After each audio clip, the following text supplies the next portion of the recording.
A long-simmering dispute between two top White House aides has boiled into a public battle over the direction of President Donald Trump's foreign policy, with a cadre of conservative groups pushing for the ouster of National Security Advisor H.R. McMaster.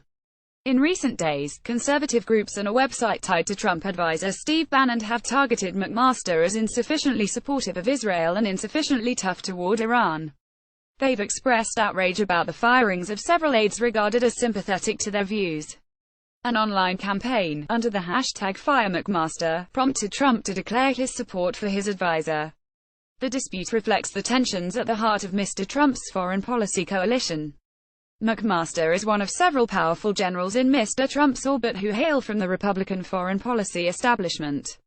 But Mr. Trump is equally sympathetic to the views of firebrands like Bannon, who are trying to push the party in a new, isolationist direction embodied by his America First doctrine.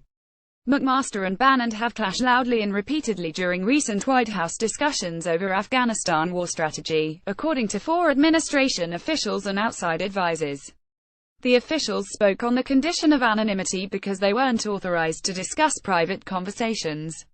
Afghanistan, however, represents only the latest dispute between McMaster and Bannon, who've also fought over White House personnel. McMaster, an Army general, recently purged 3 National Security Council officials who were viewed as close to Bannon to Michael Flynn, Mr. Trump's previous national security advisor. For people close to Bannon, the moves were seen as telling. The former chief of Breitbart News, who wants Mr. Trump to upend the Washington foreign policy establishment, has bitterly argued against further U.S. entanglement in global conflicts and believes McMaster is adhering to holdover Obama administration policies. Breitbart, which holds significant influence in Mr. Trump's White House, has promoted a series of anti-McMaster headlines on its website. The Zionist Organization of America on Monday announced it has undertaken a review of McMaster's views on Israel. Dozens of conservative and alt-right social media stars have hammered the National Security Advisor on Twitter. The outcry grew so loud that Mr. Trump responded Friday, "General McMaster and I are working very well together. He is a good man and very pro-Israel. I am grateful for the work he continues to do serving our country."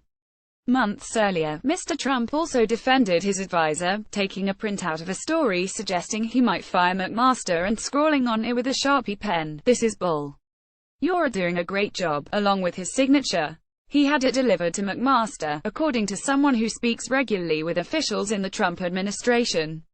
But privately, Mr. Trump has at times expressed some dissatisfaction with McMaster and rued losing Flynn, according to people who have spoken with the president. The White House has said Flynn was dismissed because he did not tell White House officials, including Vice President Mike Pence, about the full extent of his contacts with Russian officials. Mr. Trump often vents about aides without making changes, and McMaster's position was strengthened by the recent appointment of Ret. Gen. John Kelly as Trump's chief of staff.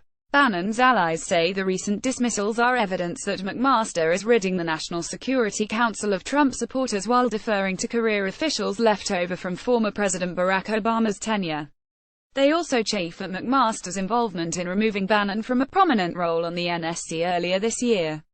Among those fired, White House intelligence advisor Ezra Cohen-Vatnik, a Flynn protege who previously clashed with CIA leaders. The Iran nuclear deal also has been a source of disagreement. That Obama-era pact is opposed by Israel and prominent GOP donor Sheldon Adelson, who backs the Zionist Organization of America group that attacked McMaster.